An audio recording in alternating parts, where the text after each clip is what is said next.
When criminals vlog their murders. This is first kill, number one. First kill was 19 years old. Name, oh.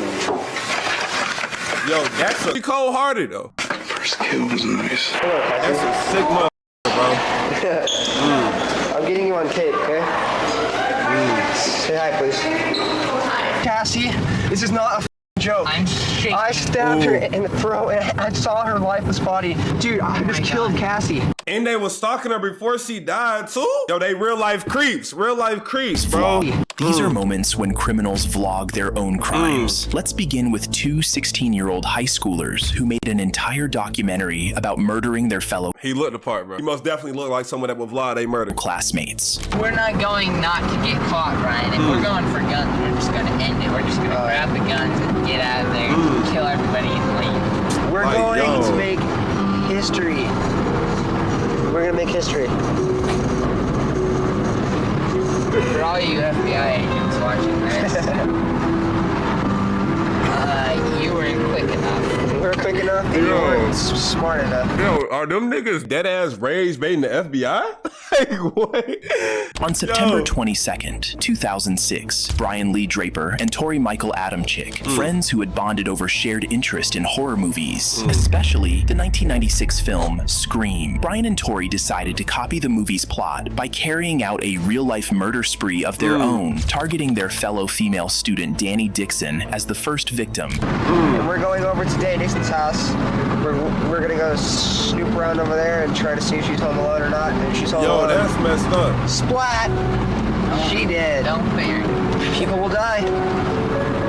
Yo, I don't even know if y'all be watching these true crime videos, bro. Why do all the killers talk like they anime characters, bro? And this shit was 2004 before anime was really popular. Why do they all talk like that? Like they're just in a movie. They want to be main characters. Yes, they talk like they got main character syndrome, bro. Fortunately like, for them, Dixon wasn't home alone, forcing them to abandon her as their first target and choose a more vulnerable target, someone they had easier access to. Dixon's house. It's clear out there in the pasture. damn, yo, she got saved. That's crazy. Snooped She around could her have house a been couple dead. times. And she's not home, so we're gonna go to the church over there and we're gonna call a girl and a guy named Cassie and Matt. They're our friends, but we have to make sacrifices. So, I feel tonight it is the night, and I feel really weird. It's my stomach and stuff, and I feel like I want to kill somebody. She's our friend, but you know what? We all have to make what I'm saying. sacrifices. Yo, what's Our good, first victim Marino? is going to be Cassie Stoddart and her God, friends. turn your brights off, Well, asshole. yeah, we'll find out if she has friends over. She's gonna be alone in a big, dark house out in the middle of nowhere. How perfect can you get? I mean, like, holy shit, dude. I'm horny just thinking about it. Hell yeah. So we're gonna kill her friends, I'm done. and we're gonna keep moving on. I heard some news about Kirsten. She's gonna be home alone from 6 to 7. There's just no way, bro. There's actually just no way, bro. So we might kill her and drive It's literally my luck, bro. over to Cassie's thing and scare the shit out of Yo, them I just and knew kill it. them. I literally one knew it. That's by 11? fucking one. Hell yeah. Why 1 by 1? Why can't it be a 2 by 2 and 3 by 3. The two new targets Brian and Tori set their sights on were Cassie Jo Stoddart and her boyfriend, Matt Beckham, both high school classmates and friends of the boys. That night, Cassie wasn't home alone, which made it impossible for Brian and Tori to carry out their plan. However, they soon learned that Cassie would be house-sitting for her aunt and uncle at their remote home the following day, Friday, and would be alone for the entire weekend. While the couple was away on a trip, seeing this as the perfect opportunity, the pair resumed vlogging the next morning, even capturing footage of Cassie at school as she went about her day, unaware it would be her last. Yo, the side eye she giving that is Even capturing crazy. footage of Cassie Are at y'all school seeing that, bro? she went Yo, about she her look. I don't want to say she looked scared as hell because she did invite them over, but at the same day. time, bro, you can tell that she don't really like at all. unaware it would be her last. Look at that, Hello, bro. Cassie. Hey, look. Hello, Cassie. I'm getting you on tape, okay? Say hi, please. Okay, see ya. Yo, Wait. Have you seen Tori? He's supposed to be here at 7:30, and it's 8:19. He's an hour late. Yo, wait, hold on. I'm not gonna lie to you. Like, maybe I'm like tweaking, but how did the dude recording this video even get to go over to her house, bro? She giving this the meanest mean mug of all time. She not even looking directly in that eyes. She looking at her locker and answering like she annoyed as hell. How did he possibly go to her house, bro? You don't even care, dude. She don't want her to allow. That's what I'm saying, bro. Like, what? Brian and Tori managed to trick their way into getting an invitation to watch a movie with Cassie and her boyfriend Matt at the house she was watching, which conveniently aligned with their evil plan. They accepted the offer, then went to the school library, where they further discussed and wrote down the details of how they intended to execute this plan. What is supposed to happen tonight? Strikes me as a tricker. Look.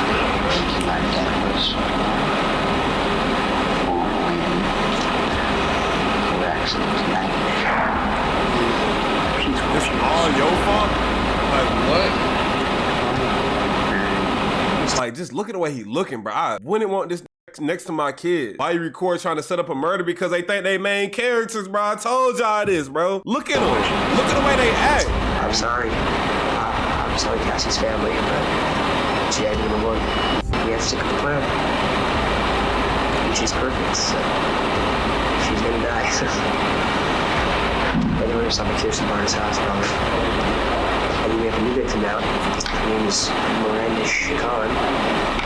She started this thing, so we tried to kill her. Yo, she's just a bitch, so we gotta kill her. She told me to be quiet and shut up, so now she's dead. Yo, where are their parents? Like, I know this sound like, I don't want to sound like too much like, but damn, bruh. You raising your kids like this? Shut up, so now she's dead. I've always wanted to make a mark on the world and stuff. And this is a good way to do it. That night, Brian and Tori I keep trying to tell you, the way they talk like they main characters. You not like that, bro. arrived at Cassie's aunt's house under the pretense of watching a movie. Before settling in, Cassie and Matt showed them around, and during the tour, Brian and Tori left the basement door open so they could return later to carry out their evil plan. Then, just as the movie was about to begin, they changed their minds, claiming they'd rather see the movie at the theaters. They then left, only to return later that night to execute their evil plan. We're here in his car. The time is 9:50. September 22nd, 2006. Unfortunately, we have the grueling task of killing our two friends. Wait, so what the hell happened to Matt? Because if you ever watch these true crime videos, you know if they picture ain't they ain't died. So did he beat their ass? Right in that house just down the street. We just talked to them. We were there for an hour. But We checked out the whole house. We know there's lots of doors. There's lots of places to hide. I unlocked the back doors, so it's all locked. Now we just gotta wait. And Tori returned to the neighborhood and parked a block away, then slipped back in through the unlocked basement door. After wearing their costumes, they tried to bait Cassie and Matt downstairs by making loud noises, and when that failed, flipped the circuit breaker to plunge the house into darkness. Still no one came, so they flipped the power back on. Feeling uneasy, Cassie asked her boyfriend Matt to stay overnight, but when Matt's mother arrived around 10:30 p.m. to pick him up, she refused to let him stay and instead invited Cassie to come with them. Cassie declined, choosing to stay behind and fulfill her promise to care for the house and pets. Once Matt and his mother had left, Brian and Tori... Well, I'm not gonna lie, so they was rage baiting downstairs for like 2 hours and they didn't, like, what? I gotta be missing something. But yo, these guys are literally nobodies, bruh. Yo, they flipped the power off, was banging pots and pans downstairs, and they still didn't come down? He crept upstairs, armed with 4 hunting knives they'd bought earlier, and stabbed Cassie over 30 times, tragically ending her life. just killed Cassie. We just left her house. This is not a fucking joke. I'm shaking. I stabbed her in the throat, and I saw her lifeless body just disappear. Dude, I just killed Cassie. Oh, fuck. That felt like it wasn't even real. I mean, it went by so fast. Shut the fuck up. We gotta get our act straight. Okay. Whoa. Yo, why someone in the chat say he sound like Peter Bot, bro? What? If I move Y'all tickets out. wildin'. Okay. As soon as they'd killed Cassie, Brian and Tori rushed to the movie theater to buy tickets and attempt to manufacture an alibi. 2 days later, Cassie's body was discovered by her cousin after her aunt and uncle returned from their trip. A police investigation began, and after clearing initial suspects, including Cassie's boyfriend, who had a solid alibi from his mother, attention turned to Brian and Tori, who had also been at the house that night. It didn't take long for investigators to spot inconsistencies in their stories, although Brian had admitted on tape to slitting Cassie's throat. I stabbed her in the throat. I thought it was like this. I thought it was joking, you know, like yeah, it's a joke. They're trying to, you know, what? He's trying to splash it or it look fake at all. And we said we have to kill her. I can't believe I did this. And he said we have to kill her. Yo, this look might be a little bit retarded, bro. What is he talking about? Wait. Did they skip something? Am I stupid? We were trying to scare her? Like, so they knew, so they basically admitting that they was downstairs in the basement making all that noise, right? He's trying to splash it or it look fake at all. And we said what we doing, yo? We watching the video. Dawny adds excuse like, what? We have to kill her. And so we stabbed her out of the way. What? And he said, we have to kill her. We have to kill her? And so we stabbed her out of the way. And then kept, I heard it go in. I heard the chest, but I don't know the chest. It was supposed to happen. It was supposed to be a joke.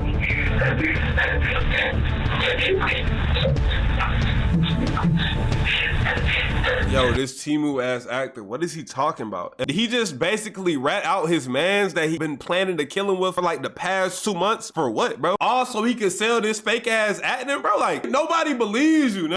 Nobody believes you, bro. What are you talking about? By pitting Brian and Tori against each other, detectives secured confessions, recovered the murder weapons, and even restored their destroyed tape. Both Brian Draper and Tori Adamczyk were charged with first-degree murder, found guilty, and sentenced to life in prison without the possibility of parole. Next, we have a psychopathic serial killer. Yo, that look like dude from Dexter. He look like he used to rap back in the 80s or something, bro. This picture is crazy. Pathic serial killer who vlogged his horrific crimes as he abducted and murdered more than a dozen women. You sorry about what? Everything. Jumping in the car with him up, you don't know? You gonna say something to your kids? Mom, sorry. This is first kill, number one. First kill was 19 years old. Between May and October 2001, more than 4 women were reported missing and later found strangled to death along various roadways in the Ferguson area of St. Louis, Missouri. One disturbing detail connected all the victims. They were all sex workers. As the investigation continued, police realized the number of victims were as high as 12. This prompted a St. Louis news reporter to publish a story featuring one of the victims in the like many serial killers who crave public recognition. The killer, 37-year-old Maury Travis, a hotel waiter and convicted felon on probation, sent a letter to the reporter taking credit for the murders. He included a map with an X marking the location of another body in the letter. When authorities found a body exactly where he indicated, they launched a manhunt. They began tracing the source of the map he had used. Investigators subpoenaed the map service provider and obtained the IP address tied to Travis's computer. That led them straight to him. After his arrest, his fingerprints matched those found on several of the victims. His ultimate undoing came when police discovered vlogged videos of him committing the brutal crimes, along with evidence in his torture room basement beneath his home. Say it clear. You are the master. You are the master. It pleases me to serve you. You are the master. It pleases me to serve you. What type of freaky shit is he on, bruh? You stop for. You are the master. It pleases me to serve you. Now you sit your ass down like I said. You sorry? No. You sorry about what? Everything. Jumping in the car with him up, you don't know? Yes. You sorry? Yes. You gonna say something to your kids? That's actually messed up, You bro. raising your kids? Me and my mom and dad. You ain't raising shit. You on here in your back smoking crack. No, You I'm ain't going actually- home. I'm gonna keep you about a week. This is first kill, number one. Oh, seriously, yo, you can see the hand in the corner. It looks lifeless as hell, bro. It look cold. First kill was 19 years old. Damn. Name,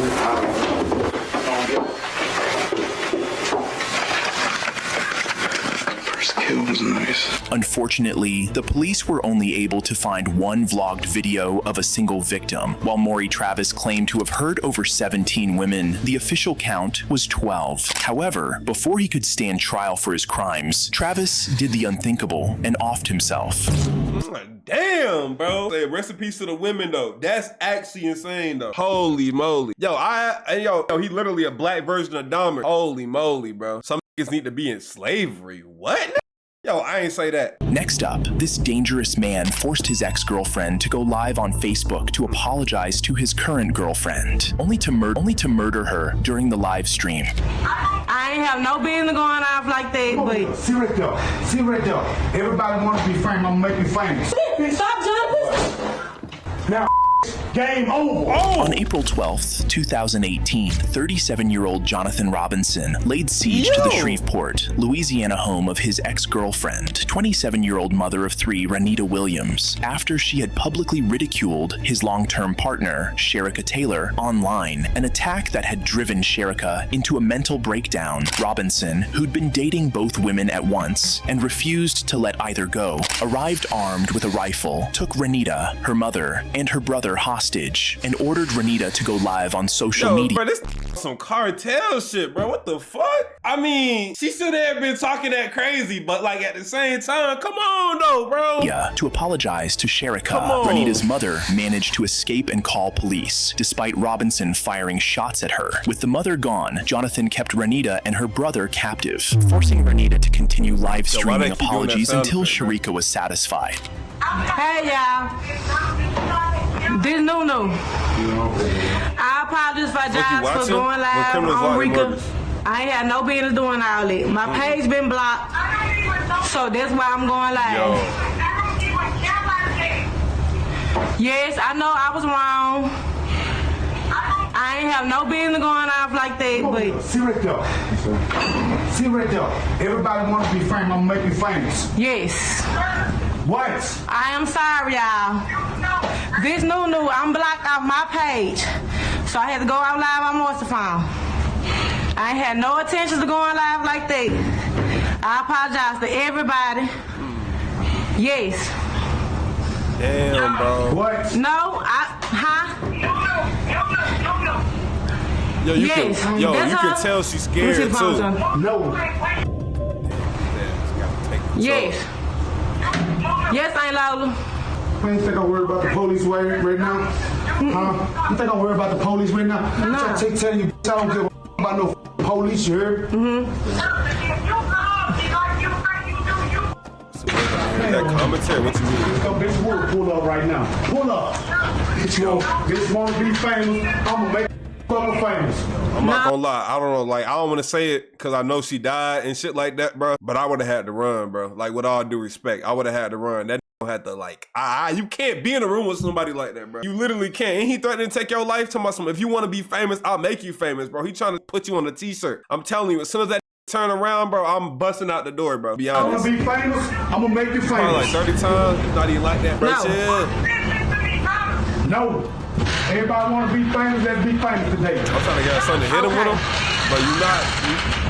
Actually, it is two of y'all and one of him. It is two of y'all and one of him, bro. Maybe you could do something, bro. But I don't know. I just know I'm not staying there. The situation then took a dangerous turn when police, alerted by Renita's mother, arrived at the scene, triggering an explosive and violent reaction from Jonathan. No. She got blood on her face? Go. Stop, Jonathan. Stop, Jonathan. Yo! Bro, did that a musket? What the f? It's old, but it's still bark, bro. Holy moly. Jonathan opened fire on the police outside, and when Renita began to scream, shot her more than 6 times, killing her as her brother managed to escape. Jonathan then engaged in a standoff with the police that lasted for over 80 minutes before Sherika, the woman he had just murdered Renita for, convinced him to surrender. So you just did all that for no reason, bro.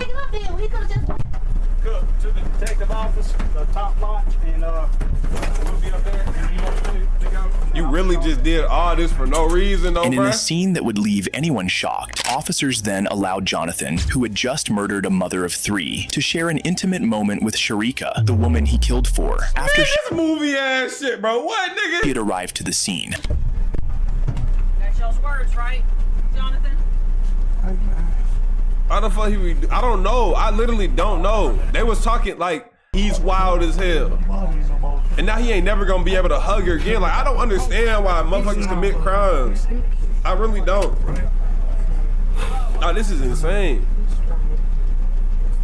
Yo, this looks straight out of a movie too. Gosh, damn. He's big as hell. Look at his chest, bro.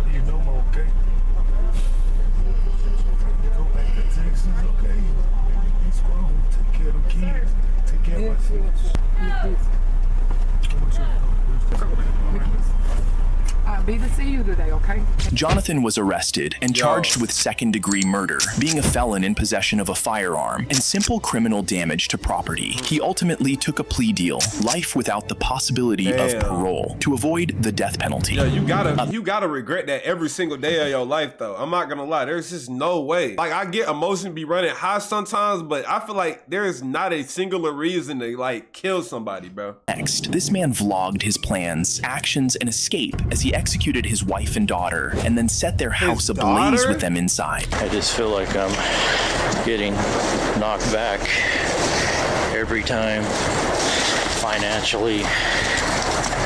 My wife is just gonna suck all the money out that I have. So instead of being like a normal person and divorcing your wife and maybe like going through some type of whole phase to get your mind off of things, you decide to kill your daughter and your wife and then set the house afire and then film it and then get caught. Like, now you look like a dumbass, bro. Like, what? On April 22nd, 2012, King County Sheriff's deputies and the fire department rushed to the burning home of 41-year-old Peter Keller, his wife Lynette, also 41, and their 18-year-old daughter Kayleen in North Bend, Washington, after several neighbors reported the house was on fire. Firefighters quickly extinguished the flames before significant damage occurred, but what they found inside was shocking. The bodies of Lynette and Kayleen, both shot to death in their beds. Peter was nowhere to be found, leading authorities to initially suspect he might have been a victim or abducted. That changed when investigators discovered tapes, computer files, and drawings soaked in gasoline, suggesting an attempt to destroy evidence in the fire. The tapes revealed that Peter was not a victim at all, but the killer. He had murdered. And then he filmed this shit. Like, bro, I'm not gonna lie. I feel like if you kill somebody, your IQ gotta be like so below average, it just don't make sense, bro. Every single killer I've ever seen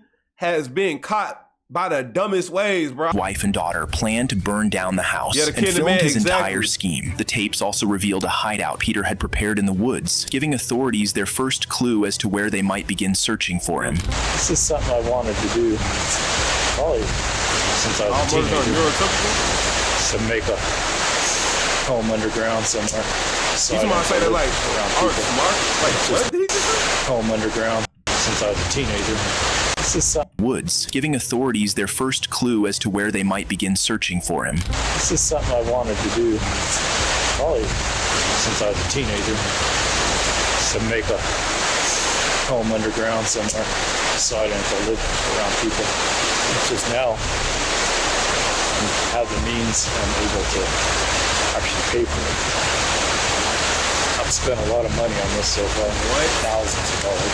I just feel like I'm getting knocked back every time financially. So not only did he record everything, but he also left it in the house for them to find. And then, let me get this straight, he just dropped the load to his new underground palace. Like, I feel like I might be the stupid one, bro. What? My wife is just gonna suck all the money out that I have. At this point, I don't know what's gonna happen. I may get caught right away. I mean, I could basically be dead in 2 weeks or 3 weeks. I don't know. It's all up to chance at this point. So I don't think anyone knows where I'm at. Well, it's about 2 weeks before the end. This is gonna be my last video. Using the detailed drawings and video recordings Peter had made over several months documenting the construction of his bunker, police were eventually able to track him down. The moment Peter realized he had been found, he turned the gun on himself and did the unthinkable. Thank you for watching. Please like and subscribe. I figured. Damn.